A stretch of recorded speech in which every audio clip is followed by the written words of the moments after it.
मेरे बच्चों नमस्कार। आशा करता हूँ आप स्वस्थ हैं, सकुशल हैं, अपने माता पिता की देख रेख में लॉकडाउन को फॉलो कर रहे हैं और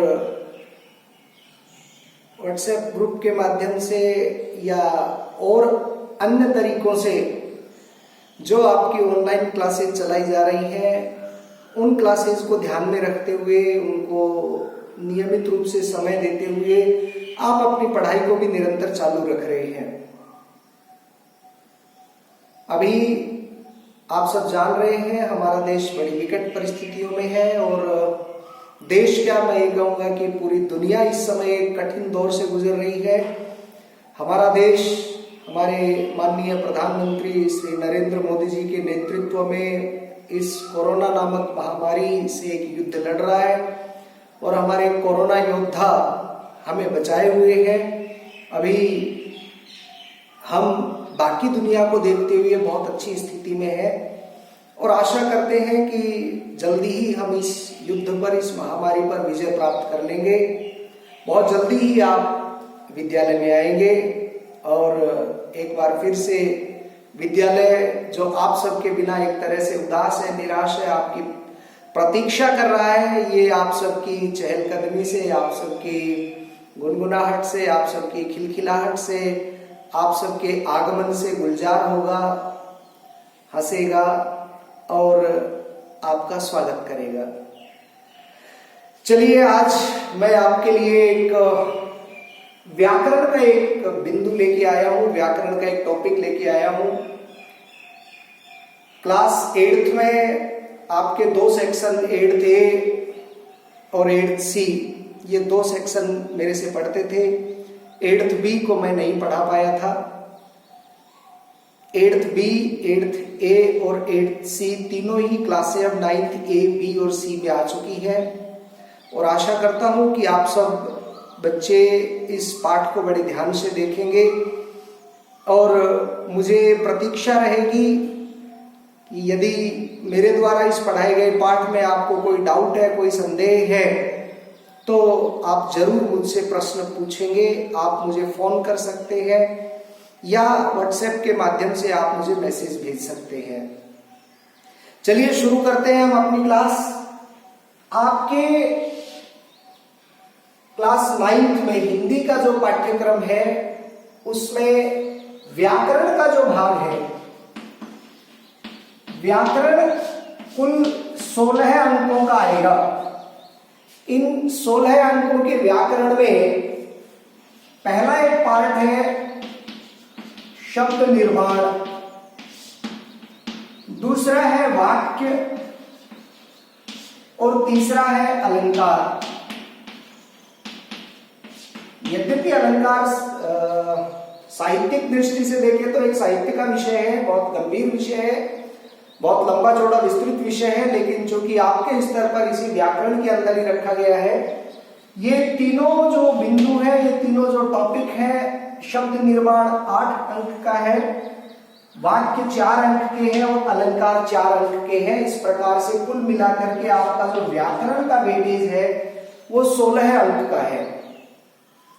इन 16 अंकों में जैसा कि आप ऊपर लिखा हुआ देख रहे हैं, हम जो पहला विषय ले रहे हैं वो है शब्द निर्माण।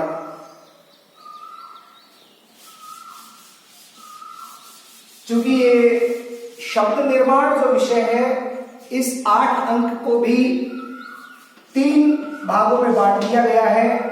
एक है उपसर्ग, एक है प्रत्यय और एक है समास। उपसर्ग 2 अंक के, प्रत्यय 2 अंक के और समास 4 अंक के, ये इनके अंक विभाजन है।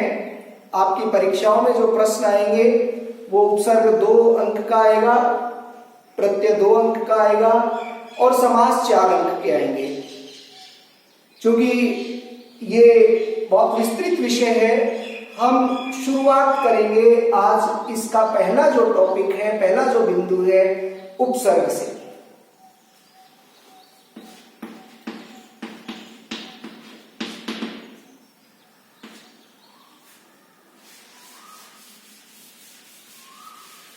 उपसर्ग का मैं आपको अर्थ बताऊं उससे पहले मैं आपसे एक सवाल जानना चाहता हूं। आप अभी तक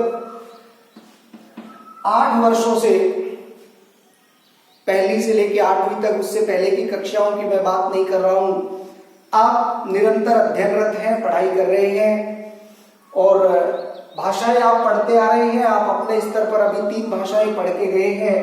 पहला मैं एक प्रश्न पूछता हूं कि शब्द का अर्थ क्या होता है, शब्द किसे कहते हैं।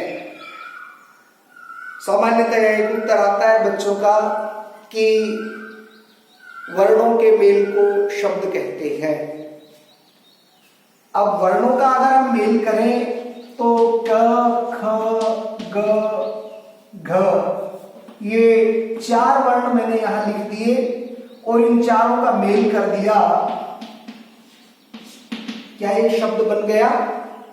जी नहीं, ये शब्द नहीं बना। क्यों? क्योंकि इसका कोई अर्थ नहीं है।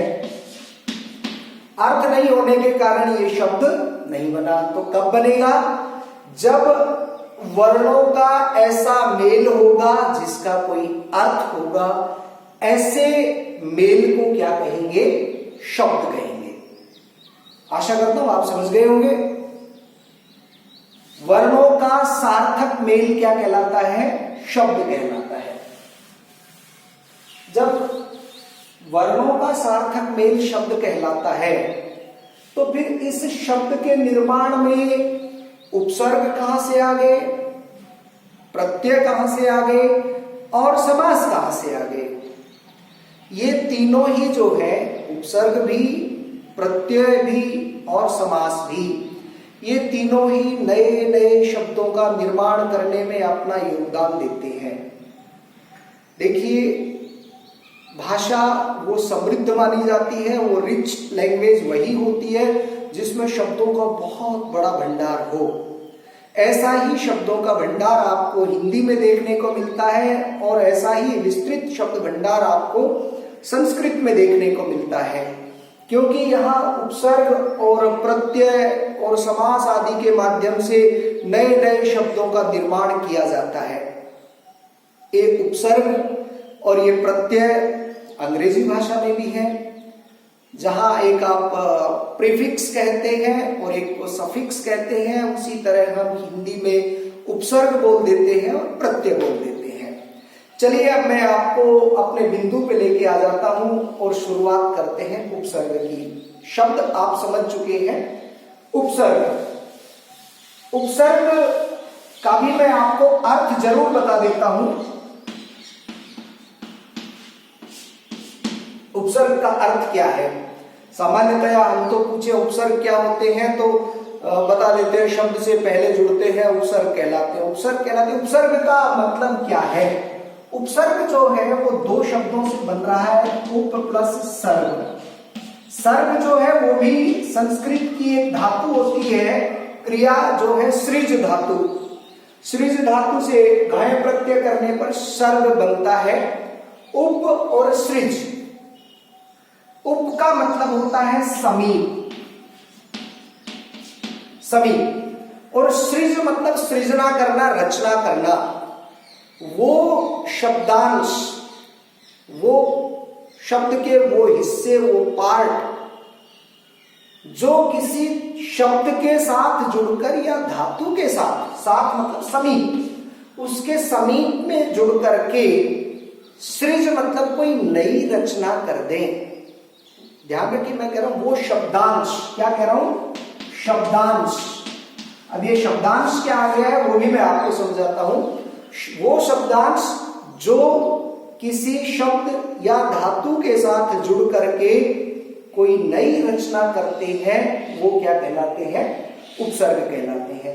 अब इनको शब्दांश क्यों कहा, यहां पर भी एक मैं क्लियर कर दूं आपको। ये उपसर्ग में जो उप है ये स्वयं एक उपसर्ग है, उप भी उपसर्ग है। अब ये उप जो है ये शब्दांश है। इसको शब्दांश क्यों कहा? शब्दांश मतलब शब्द का अंश, शब्द का अंश, शब्द प्लस अंश मिल गया शब्दांश। तो अब इसको शब्दांश क्यों कहा? क्योंकि ये इस शब्द का एक अंश है। ये स्वतंत्र शब्द की तरह भाषाओं में उपयोग में नहीं आते हैं, बल्कि किसी दूसरे शब्द के अंश के रूप में उसके साथ जुड़ते हैं, नए शब्दों की रचना करते हैं और एक नई रचना करने के बाद स्वयं क्या कहलाते हैं? शब्दांश कहलाते हैं। तो उपसर्ग वो शब्दांश होते हैं जो किसी धातु अर्थात क्रिया, जो किसी क्रिया या किसी शब्द से पहले जुड़ करके उसके अर्थ में बदलाव ला देते हैं, नई रचना कर देते हैं, वो क्या कहलाते हैं? उपसर्ग कहलाते हैं। अभी भी यदि आपको कोई डाउट हो तो आप व्हाट्सएप के माध्यम से या मुझे फोन करके आप पूछ सकते हैं। अब मैं उपसर्ग के ऊपर आपको ले चलता हूं, उपसर्ग के बारे में और अधिक जानकारियां देने के लिए। उपसर्ग समझ चुके, जो वे शब्दांश जो शब्द या क्रिया के साथ जुड़कर नए शब्द की रचना करते हैं, क्या कहलाते हैं? उपसर्ग कहलाते हैं। और देखिए उपसर्ग में वो ताकत होती है, उपसर्ग में वो ताकत होती है जो शब्द के अर्थ को बिल्कुल परिवर्तित कर देता है, आमूलचूल परिवर्तन कर देता है। आप समझ नहीं सकते हैं इतना शब्द के अर्थ को परिवर्तित करने की ताकत उपसर्ग में होती है। उपसर्ग के लिए एक संस्कृत में शब्द श्लोक है, उपसर्गेण धातु अर्थ बलाद अन्यत्र नीयते, कि उपसर्ग वो होता है जो क्रिया के या धातु के अर्थ को बलपूर्वक और ही जगह ले जाता है। जैसे कैसे मैं आपको बताता हूं, एक शब्द है हार, अब इससे उपसर्ग जोड़ते हुए चलते हैं, प्रहार, आहार, विहार, संहार और परिहार। अब इन शब्दों से, हार से उपसर्ग हमने जोड़े, हार से प्र उपसर्ग जोड़ दिया, प्रहार बना दिया, हार से आ उपसर्ग जोड़ दिया, आहार बना दिया, हार से वी उपसर्ग जोड़ दिया, विहार बना दिया, हार से सम उपसर्ग जोड़ दिया, संहार बना दिया, और हार से परि उपसर्ग जोड़ करके परिहार बना दिया। ये शब्द बना दिए। अब आप हार, एक अर्थ होता है हारना और एक अर्थ होता है हार, यानी जो माला पहनाई जाती है, वो जो गले में आभूषण धारण किया जाता है, वो। अब प्र उपसर्ग जुड़ा, नया शब्द बना प्रहार। प्रहार का अर्थ क्या हुआ? प्रहार करना। राम ने रावण पर ब्रह्मास्त्र से प्रहार किया। आहार, भोजन, हम अपना आहार ग्रहण करते हैं, या मनुष्य को शाकाहारी होना चाहिए। आहार, आहार से फिर और आगे प्रत्यय जुड़ के आहारी बना। आहार मतलब भोजन। विहार, विहार का मतलब होता है बच्चे उपवन में विहार कर रहे हैं, विहार मतलब घूमना। संहार, राम ने रावण का संहार कर दिया, मारना। परिहार, परिहार का मतलब होता है दोषों का निवारण करना। व्याकरण भाषा की अशुद्धियों का परिहार कर देती है। भाषा में जितनी भी अशुद्धियां होंगी, व्याकरण उन सबका परिहार कर देगी। तो आप देख रहे हैं प्रहार, आहार, विहार, संहार और परिहार उपसर्ग के लगने मात्र से इस शब्द में शब्द समान है। हार, उपसर्ग जुड़ा प्र, आ, वी, सम और परि। जब ये नए उपसर्ग जुड़ते गए, ये इस हार के अर्थ को अपने अनुसार बदलते ले गए, और बिल्कुल आप अंदाजा नहीं लगा सकते कि हार से प्रहार में जहां प्रहार चोट मारना अर्थ बन रहा है, वहीं आ उपसर्ग लगने पर भोजन बन गया, वहीं वी उपसर्ग लगने पर बगीचे में या उपवन में कहीं पर भी विचरण करने के लिए विहार बन गया, और संहार का अर्थ मारना हो गया, और परिहार का अर्थ हो गया दोषों का निराकरण करना, निवारण करना। तो ये उपसर्ग की ताकत होती है, वो शब्द के साथ जुड़ता है और शब्द के साथ जुड़ करके उसके अर्थ को पूरी तरह बदल देता है। अब हम चलते हैं हमारे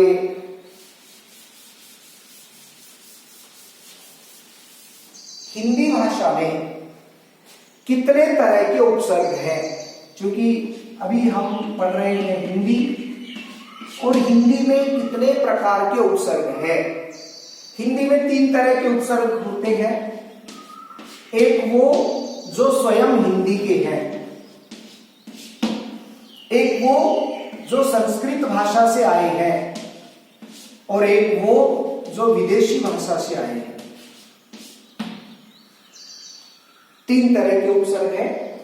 पहला स्वयं हिंदी के उपसर्ग, दूसरे संस्कृत के उपसर्ग, और तीसरे विदेशी भाषाओं से आए हुए उपसर्ग। अब आपको आश्चर्य हो रहा होगा कि ये हिंदी है, फिर यहां विदेशी क्या कर रहे हैं। संस्कृत को तो मान सकते हैं कि संस्कृत देवनागरी में है और संस्कृत से ही हिंदी निश्रित हुई है, संस्कृत से ही हिंदी का जन्म हुआ है, संस्कृत भाषा से ही हिंदी निकली है, तो संस्कृत के उपसर्ग आना तो स्वाभाविक है कि आएंगे। लेकिन ये विदेशी भाषाओं के उपसर्ग कहां से आ गए? आपकी जानकारी के लिए बता दूं कि हिंदी वो भाषा है जो अपने अंदर बहुत लचीलापन लिए हुए है। हिंदी भाषा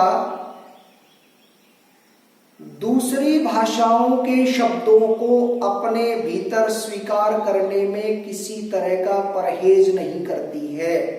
यह हिंदी की सबसे बड़ी विशेषता है कि उसमें लचीलापन इतना ज्यादा है कि दूसरी भाषाओं के शब्दों को वो अपने अंदर समाहित कर लेती है। संस्कृत नहीं करती है। संस्कृत केवल संस्कृत के शब्दों का ही अपने अंदर यूज करती है, बल्कि हिंदी की ये विशेषता है कि वो विदेशी भाषाओं के शब्दों को भी अपने भीतर समाहित कर लेती है। इसलिए विदेशी भाषा के उपसर्ग भी हमारे यहाँ पर आ गए हैं।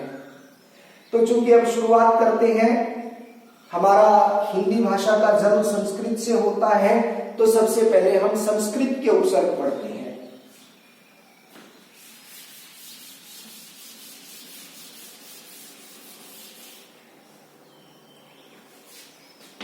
संस्कृत के उपसर्ग कुल 22 उपसर्ग होते हैं। संस्कृत भाषा में कुल कितने उपसर्ग हैं? कुल 22 उपसर्ग हैं। ये संख्या निर्धारित है। आगे हिंदी में और विदेशी भाषाओं के जो उपसर्ग हैं उनकी संख्या निर्धारित नहीं है।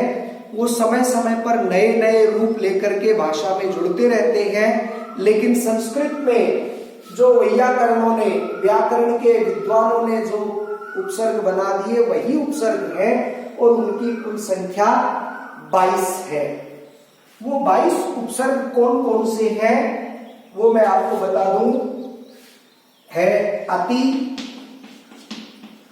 अधि, अनु,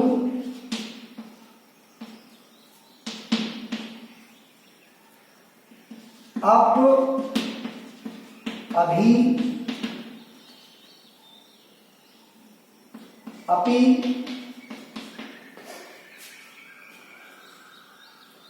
अव, आ, उत, उप, दुष, दुर, नि, निर, निस, परि, प्र, प्रति, वि, सम और सु। ये कुल मिलाकर ये सभी संस्कृत के उपसर्ग हैं और ये अलग अलग अर्थों में काम में आते हैं। अभी इनमें से कुछ उपसर्ग किस तरह से धातुओं के साथ जुड़ते हैं और कैसे नए शब्दों का निर्माण करते हैं हम अभी यहां पर देखते हैं।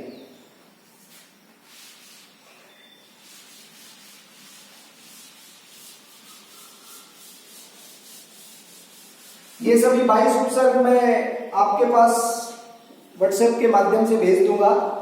इनसे किस तरह से नए शब्दों का निर्माण होता है वो देखते हैं। अधि, अधि के साथ कार जुड़ा और नया शब्द बन गया अधिकार। अधि के साथ गम जुड़ा और शब्द बन गया अधिगम।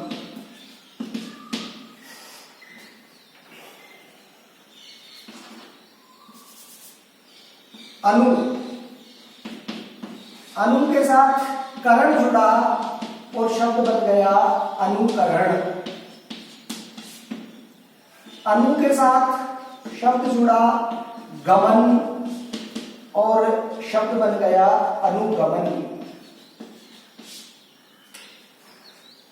अब आपके मन में एक प्रश्न आ रहा होगा कि ये तो 22 है, फिर हिंदी के भी है, फिर विदेशी भाषाओं के भी उपसर्ग है और असंख्य शब्द है, तो लाखों करोड़ों नए नए शब्द बन जाएंगे और अंक केवल 2 है, फिर हम इतना कैसे पढ़ेंगे। आपको ज्यादा चिंता करने की जरूरत नहीं है।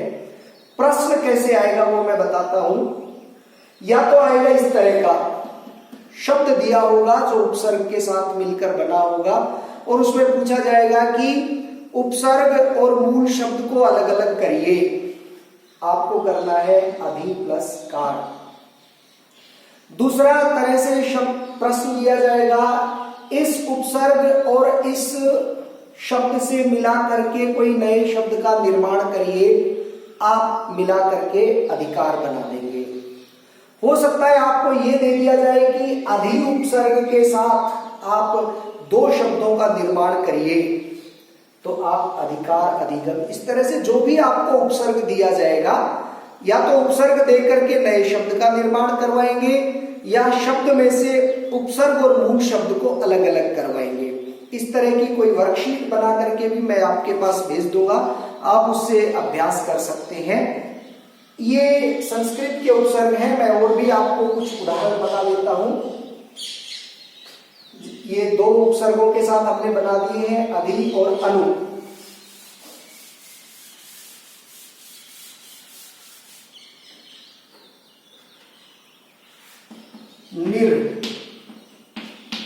निर्दोष, निर के साथ में दोष जोड़ दिया और बन गया निर्दोष।